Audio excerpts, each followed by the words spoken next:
തിരുവനന്തപുരം നന്ദൻകോട് ഒരു കുടുംബത്തിലെ 4 പേർ കൊല്ലപ്പെട്ട നിലയിൽ 3 മൃതദേഹങ്ങൾ കത്തിക്കരിഞ്ഞും ഒരു മൃതദേഹം വെട്ടിനുറുക്കി ചാക്കിൽ കെട്ടിയ നിലയിലുമാണ് കണ്ടെത്തിയത്.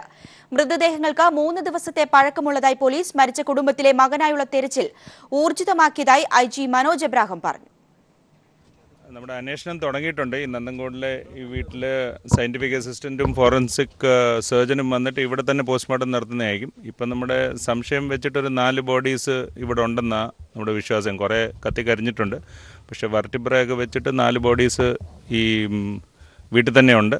അപ്പോൾ ഫോറൻസിക് സർജനും വന്നിട്ട് ഇപ്പോൾ സയൻറ്റിഫിക് അസിസ്റ്റൻ്റ് ഓൾറെഡി ഉണ്ട്, അവർ വെച്ചിട്ട് നമ്മൾ ഇവിടെ തന്നെ പോസ്റ്റ്മോർട്ടം ചെയ്യുന്നതായിരിക്കും. അപ്പോൾ എൻ്റെ കാര്യങ്ങൾ ഇൻവെസ്റ്റിഗേഷൻ തുടങ്ങിയിട്ടുണ്ട്. നമുക്ക് കുറേ സൂചനകൾ കിട്ടിയിട്ടുണ്ട്. പ്രതിക്ക് വേണ്ടിയുള്ള അന്വേഷണം നടക്കുന്നുണ്ട്. അതിപ്പോൾ ആ സയൻറ്റിഫിക് അസിസ്റ്റൻറ്റ് വന്നു കഴിഞ്ഞാൽ നമുക്ക് ബാക്കി കാര്യങ്ങൾ വെച്ച് മോതിരവും മറ്റേതൊക്കെ വെച്ച് നോക്കാൻ സാധിക്കും. പക്ഷേ വീടിൻ്റെ ആൾക്കാർ തന്നെയാണ് 5 പേര് വീട്ടിൽ താമസിക്കുന്നുണ്ട്. 4 പേരുടെ ബോഡിയാണെന്നാണ് നമ്മുടെ വിശ്വാസം. ഒരു 3 ദിവസത്തിൻ്റെ ഒരു കാലപ്പഴക്കം കാണുന്നുണ്ട്. അപ്പോൾ ഒരു 3-4 ദിവസത്തിൻ്റെയൊക്കെ കാണാൻ സാധ്യതയുണ്ട്.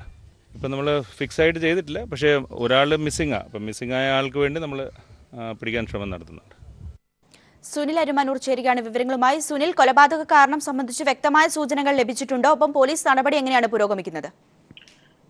കൃഷ്ണ, ഇപ്പോൾ ഈ സംഭവവുമായി ബന്ധപ്പെട്ട് ഇപ്പോൾ പരിസരവാസികൾ, അതായത് ഇദ്ദേഹത്തിന്റെ ഒരു ബന്ധു, അതായത് ഈപ്പെട്ട പ്രൊഫസറുടെ ബന്ധു സഹോദരൻ പറഞ്ഞത് കഴിഞ്ഞ ദിവസം സ്വത്ത് തർക്കവുമായി ബന്ധപ്പെട്ട് ചില ബഹളങ്ങൾ ഇവിടെ നടന്നിരുന്നു എന്നുള്ള ഒരു വെളിപ്പെടുത്തൽ ഇപ്പോൾ വന്നിട്ടുണ്ട്. അതായത് ഇവർ ഒരു ലാൻഡ് ഇപ്പോൾ വാങ്ങിയെന്നും അത് വാങ്ങിയിട്ട് മകന് കൊടുത്തില്ല എന്നുള്ള അടക്കം അതുമായി ബന്ധപ്പെട്ട് മകൻ ചെറിയ രീതിയിൽ പ്രശ്നങ്ങൾ ഉണ്ടാക്കി എന്നുള്ള ഒരു മൊഴിയാണ് ഇപ്പോൾ വന്നിരിക്കുന്നത്. ഇത് പോലീസ് രേഖപ്പെടുത്തിയിട്ടുണ്ട്. ഇപ്പോൾ നടപടികൾ പുരോഗമിക്കുകയാണ്. ഉന്നത പോലീസ് ഉദ്യോഗസ്ഥരുടെ സാന്നിധ്യത്തിൽ തന്നെ ഇവിടെ വെച്ച് തന്നെ മൃതദേഹങ്ങൾ പോസ്റ്റ്മോർട്ടം ചെയ്യാനുള്ള നടപടികളാണ് ആരംഭിക്കുന്നത്. ഇപ്പോൾ ഇൻക്വസ്റ്റ് പൂർത്തിയായി കഴിഞ്ഞു. അതുപോലെ തന്നെ ഫോറൻസിക് വിദഗ്ധരുടെ പരിശോധനയും പൂർത്തിയായി കഴിഞ്ഞു. ഡോഗ് സ്ക്വാഡിന്റെ പരിശോധനയും ഇപ്പോൾ നടക്കുകയാണ്. വീടിന്റെ 2ാമത്തെ നിലയിലാണ് ഈ മൃതദേഹങ്ങൾ കത്തിക്കഴിഞ്ഞ നിലയിൽ കണ്ടെത്തിയത്. ചാക്കിനകത്ത് പീസാക്കി വെച്ചിരുന്ന മൃതദേഹമാണ് ഇപ്പോൾ കണ്ടെത്തിയിരിക്കുന്നത്. അങ്ങനെ 4 പേരുടെ മൃതദേഹങ്ങൾ ഇതിനകത്തുണ്ട് എന്നുള്ളൊരു നിഗമനത്തിലാണ് ഇപ്പോൾ പോലീസ് പരിശോധനകൾ പുരോഗമിക്കുന്നത്.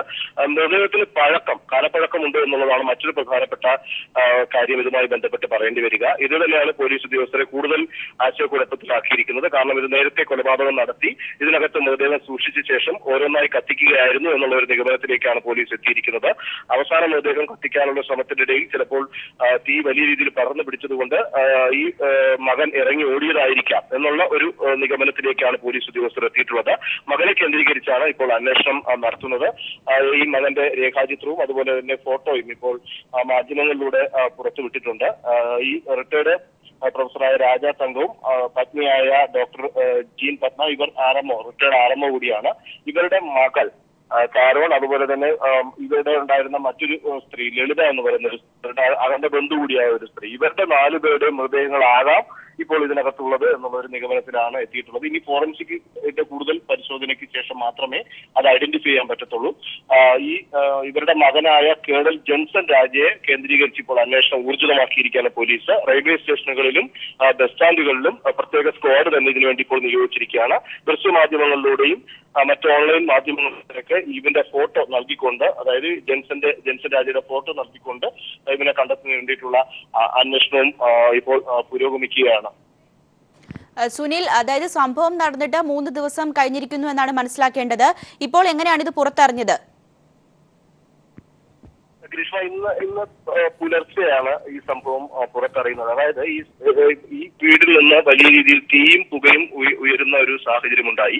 ഇതിനെ തുടർന്ന് നാട്ടുകാർ ഈ വിവരം അറിയിക്കുകയായിരുന്നു.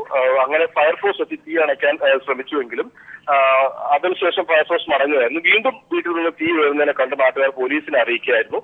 ഇതിന്റെ അടിസ്ഥാനത്തിലാണ് പോലീസ് എത്തി പരിശോധന നടത്തുമ്പോഴാണ് ഇതിനകത്ത് മൃതദേഹങ്ങൾ ഉണ്ട് എന്നുള്ളത്. അത് സ്മെല്ലും അതുപോലെ തന്നെ മൃതദേഹങ്ങളുടെ കത്തിക്കരിഞ്ഞ അവശിഷ്ടങ്ങളും കണ്ടെത്തിയതിന്റെ അടിസ്ഥാനത്തിൽ തന്നെയാണ് അത്തരത്തിൽ ഒരു നിഗമനത്തിലേക്ക് പോലീസ് എത്തിച്ചേർന്നത് എന്നും പറയുന്നുണ്ട്. അതനുസരിച്ചാണ് ഇവർ പുറത്തിറങ്ങുന്നത്. ഇതിന്റെ അടിസ്ഥാനത്തിൽ നാട്ടുകാരിൽ നിന്ന് ചില മൊഴി ലഭിക്കുകയുണ്ടായി. ആ മൊഴി ഏത് തരത്തിലുള്ള മൊഴി എന്നുള്ളതാണ്. ഇവിടെ നിന്ന് ഒരാൾ ഇറങ്ങി ഓടുന്നത് കണ്ടു എന്നുള്ള തരത്തിലുള്ള ഒരു മൊഴി ഉണ്ടായിരുന്നു. അതനുസരിച്ചാണ് ഇപ്പോൾ പോലീസ് അന്വേഷണം ആരംഭിച്ചിരിക്കുന്നത്. സുനിൽ, അതായത് സംഭവം നടന്ന 3 ദിവസത്തിന് ശേഷവും ഇവരെ ഇതുവരെ ഇവരെ പുറത്തു കാണാത്തതിൽ അയൽവാസികളുടെ ഭാഗത്തു നിന്നുള്ള ഒരു അന്വേഷണം ഒന്നും ഉണ്ടായിട്ടില്ലേ? പൊതുവെ അയൽവാസികളിൽ നിന്നും വിട്ടുകഴിയുന്ന ഒരു സാഹചര്യമാണോ ഉള്ളത് ഇവർ? ഗ്രീഷ്മ, ഇതുമായി ബന്ധപ്പെട്ട അയൽവാസികൾ പറയുന്നത് ഇവർ അവരവരുടെ ആവശ്യത്തിന് വേണ്ടി പുറത്തേക്ക് ഇറങ്ങുകയും ഓട്ടോറിക്ഷ പിടിച്ച് അതിനു വേണ്ടി പോവുകയും ചെയ്യുകയാണ്. ഇവർ മറ്റു പുറത്തുള്ള ആളുകളുമായിട്ട് അത്തരത്തിലുള്ള ഒരു വലിയ രീതിയിലുള്ള ബന്ധം സ്ഥാപിക്കുന്ന തരത്തിലുള്ള ഒരു സ്വഭാവം അല്ല എന്നുള്ള രീതിയിലാണ് അത്തരത്തിൽ പ്രതികരിക്കുന്നത്. അതുകൊണ്ട് തന്നെ ഇവരെ കാണാനില്ല എന്നുള്ളത് സംബന്ധിച്ച് ഒരു കൂടുതലായിട്ടുള്ള ഒരു അന്വേഷണമൊന്നും നാട്ടുകാരുടെ ഭാഗത്തുനിന്ന് ഉണ്ടായിട്ടില്ല. അത് നമുക്ക് പറയേണ്ടി വരുന്ന ഒരു കാര്യം തന്നെയാണ്. അതുകൊണ്ടാണ് ഇവരുണ്ടോ അല്ലെങ്കിൽ ഇതിനകത്ത് ഇല്ലയോ എന്നുള്ള കാര്യത്തിൽ ഒരു സംശയം നാട്ടുകാർ രേഖപ്പെടുത്താത്തത്. ഇത്തരത്തിൽ ഈ ഒരു തീ പടർന്നു പിടിക്കുന്നതിനെ തുടർന്ന് ഫയർഫോഴ്സിനെ അറിയിക്കുകയും ഫയർഫോഴ്സ് തീ അണയ്ക്കാൻ വരികയും ചെയ്യുന്ന സാഹചര്യവും, അതുപോലെ തന്നെ ഇതിനിടയിൽ നിന്ന് ഒരാൾ ഇവിടുന്ന് ചാടി ഓടുന്നതായി കണ്ടു, അത് മകനാണ് എന്നുള്ള തരത്തിലുള്ള ഒരു മൊഴി വന്ന ഒരു പശ്ചാത്തലം തന്നെയാണ് ഈ മകനെ കേന്ദ്രീകരിച്ചുള്ള അന്വേഷണത്തിലേക്ക് പോലീസ് ഉദ്യോഗസ്ഥർ കടന്നിരിക്കുന്നത് എന്നുള്ളതാണ്. ഇപ്പോൾ ഉന്നത പോലീസ് ഉദ്യോഗസ്ഥരുടെ സാന്നിധ്യത്തിൽ തന്നെ ഇൻക്വസ്റ്റ് നടപടികൾ നടക്കുന്നുണ്ട്. അതേ ഭാഗത്ത് തന്നെ സയന്റിഫിക് അവർ പരിശോധന നടത്തി അവർ മടങ്ങിയിട്ടുണ്ട്. ഡോഗ് സ്ക്വാഡ് പരിശോധന നടത്തുന്നുണ്ട്. അല്പസമയത്തിന് തന്നെ ഫോറൻസിക് സർജൻ എത്തും. അതിനുശേഷമായിരിക്കും പോസ്റ്റ്മോർട്ടം നടപടികൾ നടക്കുക. രണ്ടാമത്തെ നിലയിലാണ്, വീടിന്റെ രണ്ടാമത്തെ നിലയിലാണ് ഈ സംഭവം നടന്നിരിക്കുന്നത്. അതിൽ 2 മൃതദേഹം ഹോളിനുള്ളിലാണ് കത്തിക്കരിഞ്ഞ നിലയിലും, ഒരു മൃതദേഹം ബാത്റൂമിനകത്ത് ആണ് കത്തിക്കരിഞ്ഞ നിലയിൽ കണ്ടെത്തിയിട്ടുള്ളത്. മറ്റൊരു മൃതദേഹമാണ് ഇത്തരത്തിൽ പീസാക്കി ചാക്കിനകത്ത് വെച്ചിരിക്കുന്നു എന്നുള്ള നിലയിലേക്കും കണ്ടെത്തിയതെന്നാണ് പോലീസ് പറയുന്നത്. ചാക്കിനകത്ത് വെച്ചിരിക്കുന്നു എന്നുള്ള നിലയിലേക്കും കണ്ടെത്തിയതെന്നാണ് പോലീസ് പറയുന്നത്.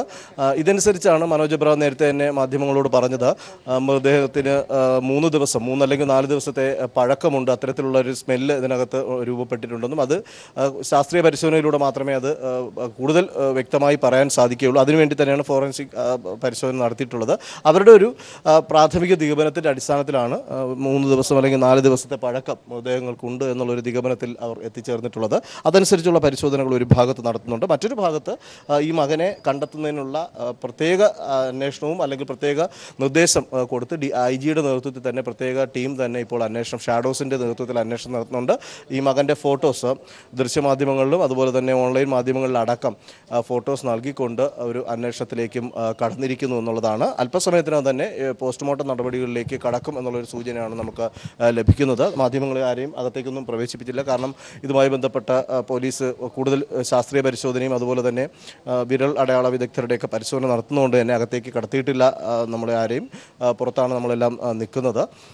ഈ ഒരു തീ പടർന്നു പിടിച്ച് ഇറങ്ങി ഓടിയ സമയത്ത് അല്ലെങ്കിൽ അത് നേരത്തെ തീ ഇതുപോലെ കത്തിച്ചിട്ടുണ്ടോ എന്നുള്ളത് സംബന്ധിച്ച് പരിശോധന നടത്തുന്നുണ്ട്. അതാണ് ഈ ശാസ്ത്രീയ പരിശോധനയിൽ വരേണ്ടത്.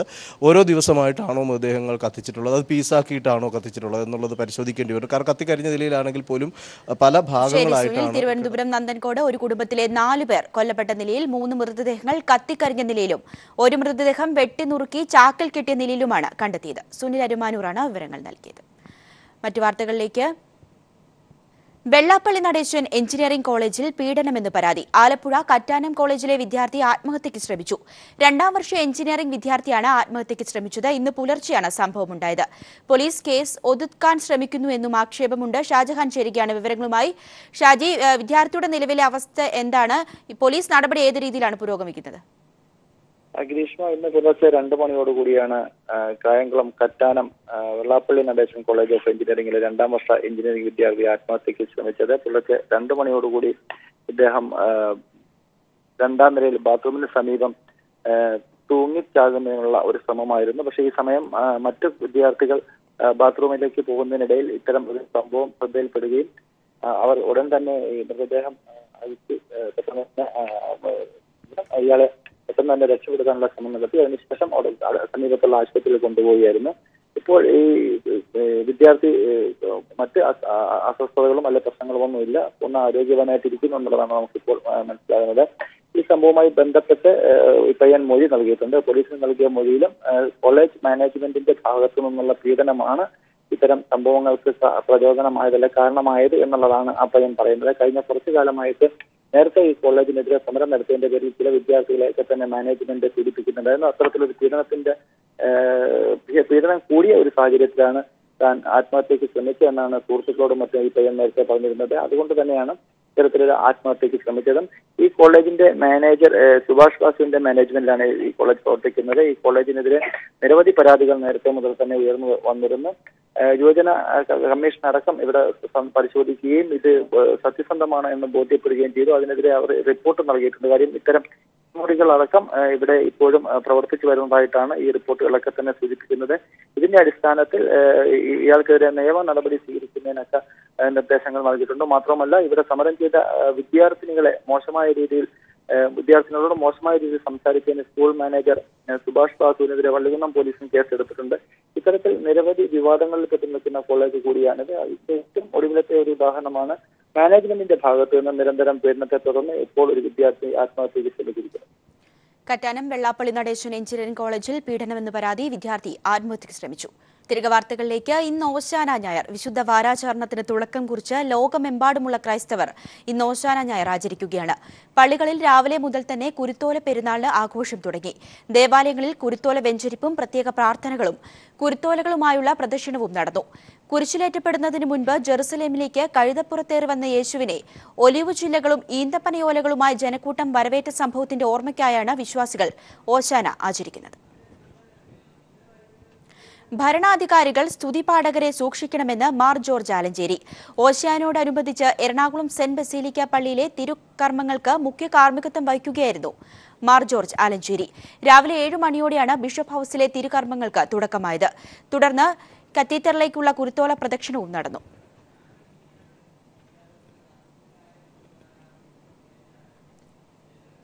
ജിഷ്ണുവിന്റെ അമ്മ മഹിജ നടത്തുന്ന നിരാഹാര സമരം 5ാം ദിവസത്തിലേക്ക് കടന്നു. തിരുവനന്തപുരം മെഡിക്കൽ കോളേജ് ആശുപത്രിയിൽ കഴിയുന്ന മഹിജയെ ആരോഗ്യനില വഷളായതിനെ തുടർന്ന് കഴിഞ്ഞ ദിവസം തീവ്രപരിചരണ വിഭാഗത്തിലേക്ക് മാറ്റിയിരുന്നു. മഹിജയ്ക്ക് നിർബന്ധപൂർവ്വം ഡ്രിപ്പ് നൽകുന്നുണ്ട്. ജിഷ്ണുവിന്റെ അമ്മാവൻ ശ്രീജിത്തും ആശുപത്രിയിൽ നിരാഹാരം തുടരുകയാണ്. അതേസമയം നീതി ലഭിച്ചില്ലെങ്കിൽ സർക്കാർ നൽകിയ ധനസഹായം തിരിച്ചു നൽകുമെന്ന് ജിഷ്ണുവിന്റെ അച്ഛൻ അശോകൻ പറഞ്ഞു. 5 പ്രതികളിൽ ഒരാളെയെങ്കിലും പോലീസ് പിടികൂടണമെന്നും അശോകൻ ആവശ്യപ്പെട്ടു.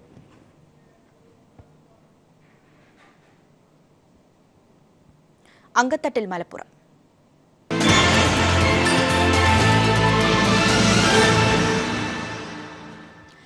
മലപ്പുറത്തെ തിരഞ്ഞെടുപ്പ് പ്രചാരണം അവസാന ഘട്ടത്തിൽ. മുന്നണികളുടെ മുതിർന്ന നേതാക്കൾ പങ്കെടുക്കുന്ന പൊതുയോഗങ്ങളും റാലികളും കുടുംബയോഗങ്ങളും ഇന്ന് പൂർത്തിയാകും.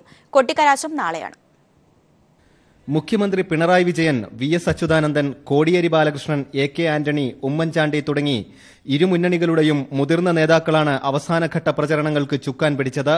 കുടുംബയോഗങ്ങളും പഞ്ചായത്ത് തല റാലികളും ഏറെക്കുറെ പൂർത്തിയായി കഴിഞ്ഞു. LDF സ്ഥാനാർത്ഥി അഡ്വക്കേറ്റ് MP ഫൈസലിന്റെ വേങ്ങരയിലെ പ്രചരണ പരിപാടിയിൽ ഇന്ന് വൈകിട്ട് വി.എസ്. പങ്കെടുക്കും. സ്ഥാനാർത്ഥികളുടെ വാഹന പര്യടനം ആവേശത്തോടെ തുടരുന്നു. ഘടകകക്ഷികളുടെയും ചെറുപാർട്ടികളുടെയുമെല്ലാം നേതാക്കളും വോട്ടുറപ്പിക്കാനായി മണ്ഡലത്തിലുണ്ട്. നില മെച്ചപ്പെടുത്താൻ BJPയും കളത്തിൽ സജീവം. പ്രചരണം കൊട്ടിക്കലാശത്തിനുള്ള ഒരുക്കങ്ങളിലേക്ക് കടന്നുകഴിഞ്ഞു. News bureau, Malappuram. പശുക്കടത്ത് ആരോപിച്ച് ക്ഷീരകർഷകനെ കൊലപ്പെടുത്തിയ കേസ് ഒത്തുതീർപ്പാക്കാനൊരുങ്ങി രാജസ്ഥാൻ പോലീസ്. പ്രതികൾക്ക് പകരം ഇരകൾക്കെതിരെ പോലീസ് ചുമത്തിയ FIRന്റെ പകർപ്പ് പീപ്പിൾ ടിവിക്ക് ലഭിച്ചു. അതേസമയം ഇതുവരെയുള്ള അന്വേഷണം പുനഃപരിശോധിക്കുമെന്ന് ജില്ലാ കളക്ടർ മുക്താനന്ദ് അഗർവാൾ പീപ്പിൾ ടിവിയോട് പറഞ്ഞു. ആക്രമണത്തിനിരയായ കർഷകർക്ക് സർക്കാർ നഷ്ടപരിഹാരം നൽകണമെന്ന് CPIM ആവശ്യപ്പെട്ടു.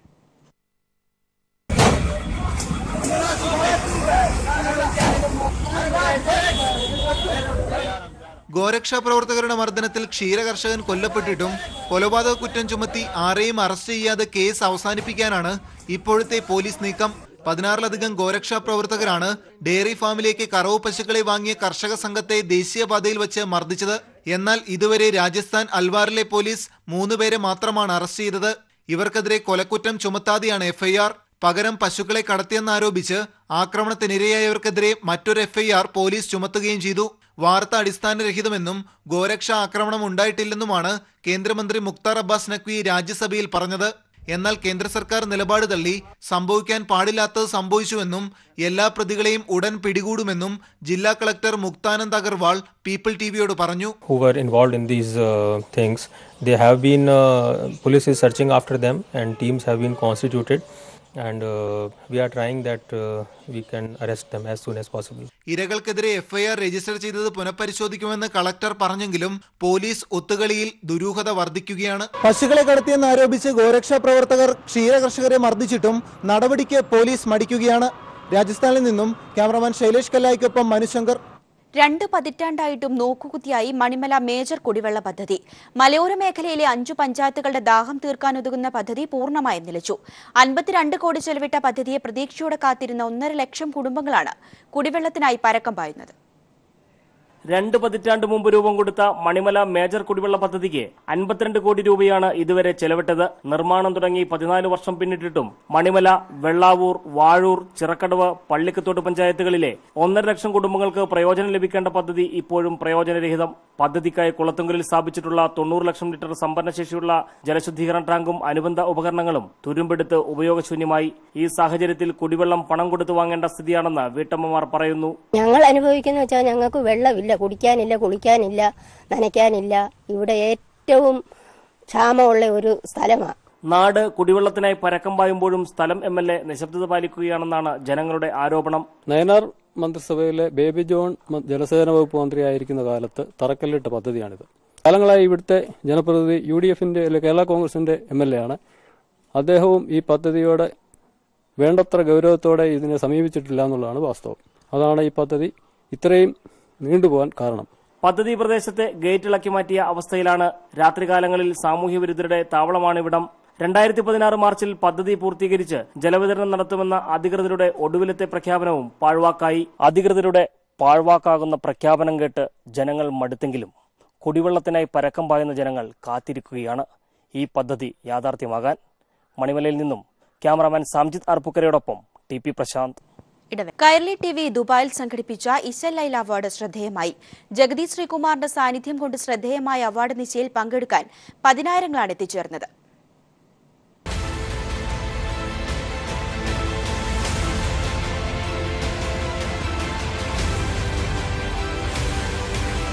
പ്രവാസ ലോകം ഇന്നേ വരെ കണ്ടിട്ടില്ലാത്ത ഒരു മെഗാ ഇവന്റിനാണ് ദുബായ് സബിൽ പാർക്ക് സാക്ഷ്യം വഹിച്ചത്. കൈരളി TV ഒരുക്കിയ ഇശൽ ലൈല അവാർഡ് വേദി ജഗതി ശ്രീകുമാറിന്റെ സാന്നിധ്യം കൊണ്ട് ശ്രദ്ധേയമായിരുന്നു. ദാരുണമായ വാഹനാപകടത്തിന് ശേഷം ആദ്യമായാണ് ജഗതി ശ്രീകുമാർ വിദേശത്തെത്തിയത്. മലയാളം കമ്മ്യൂണിക്കേഷൻസ് ലിമിറ്റഡ് ചെയർമാനും നടനുമായ മമ്മൂട്ടി ജഗതി ശ്രീകുമാറിന് Ishal Laila lifetime achievement award സമ്മാനിച്ചു. മലയാള സിനിമയിലേക്ക് പഴയതുപോലെ ജഗതി ശ്രീകുമാർ തിരിച്ചു വരണമെന്ന് മമ്മൂട്ടിയും ഇന്നസെന്റും നിവിൻ പോളിയും ആഗ്രഹം പ്രകടിപ്പിച്ചപ്പോൾ ദുബായ് സബിൽ പാർക്കിലെത്തിയ 10,000ങ്ങൾ അത് ഹർഷാരവത്തോടെ സ്വീകരിച്ചു. മൊബൈൽ ടോർച്ച് വെളിച്ചം വീശിയാണ് പ്രവാസികൾ ജഗതിയോടുള്ള ആദരവ് പ്രകടിപ്പിച്ചത്. Innocent, Nivin Pauly, Malayalam communications limited managing director John Brittas, director VK Ashraf എന്നിവർ സന്നിഹിതരായിരുന്നു. ജഗതിയുടെ സിനിമാ ജീവിതത്തെ ആസ്പദമാക്കി രമേശ് പിഷാരടി ഓട്ടൻതുള്ളൽ അവതരിപ്പിച്ചു. എന്നെ കൂടോത്രം ചെയ്ത് നശിപ്പിക്കാൻ ശ്രമിച്ച മഹാന്റെ ശിരസ് പിളർന്നണ്ടിരിക്കട്ടെ. തേങ്ങയുടെ അച്ചൊരു ശബ്ദം കേട്ടാൽ വെടിവെടിവാടിൻ ശബ്ദം പോലെ. ഇന്നസെന്റിന് സാമൂഹിക പ്രതിബദ്ധതയ്ക്കുള്ള അവാർഡ് ജഗതി ശ്രീകുമാർ നൽകി. മാപ്പിളപ്പാട്ട് രംഗത്തെ പ്രതിഭകളായ അസീസ് തായനേരി, കോഴിക്കോട് അബൂബക്കർ, OM കരുവാരക്കുണ്ട്, അഷറഫ് പയ്യന്നൂർ, സിബല്ല സിബാനന്ദൻ, അസഹർ സുൽഫീക്കർ, മൊഹസിൻ മുഹമ്മദ് കുട്ടി എന്നിവരെ വേദിയിൽ ആദരിച്ചു. രമ്യ നമ്പീശൻ, നേഹ എന്നിവരുടെ നേതൃത്വത്തിൽ നൃത്തപരിപാടികൾ അവതരിപ്പിക്കപ്പെട്ടു.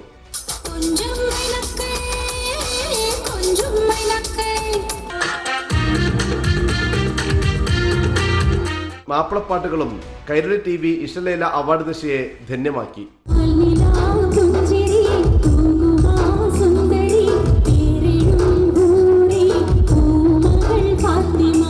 ക്യാമറമാൻ ശരത് കണ്ണൂരിനും അനീഷ് കണ്ണൂരിനുമൊപ്പം T ജമാലുദ്ദീൻ, ദുബായ്. തൃശൂർ പൂങ്കുന്നം ശ്രീ സീതാരാമസ്വാമി ക്ഷേത്രത്തോടനുബന്ധിച്ച് പുതുതായി നിർമ്മിച്ച ഭവന സമുച്ചയത്തിന്റെ ഉദ്ഘാടനം മുഖ്യമന്ത്രി പിണറായി വിജയൻ നിർവഹിച്ചു. ക്ഷേത്രം പൂജാരിമാർക്കും ജീവനക്കാർക്കുമായാണ് ഫ്ളാറ്റ് സമുച്ചയം തുറന്നത്. കല്യാൺ ജ്വല്ലേഴ്സ് MD TS കല്യാണരാമന്റെ നേതൃത്വത്തിലാണ് ക്ഷേത്രത്തിന് സമീപം ഭവന സമുച്ചയത്തിന്റെ നിർമ്മാണം പൂർത്തിയാക്കിയത്. Kalyan silks MD TS Pattabhiraman, CPIM Thrissur ജില്ലാ secretary K Radhakrishnan, corporation mayor Ajitha Jayarajan തുടങ്ങിയവർ പങ്കെടുത്തു.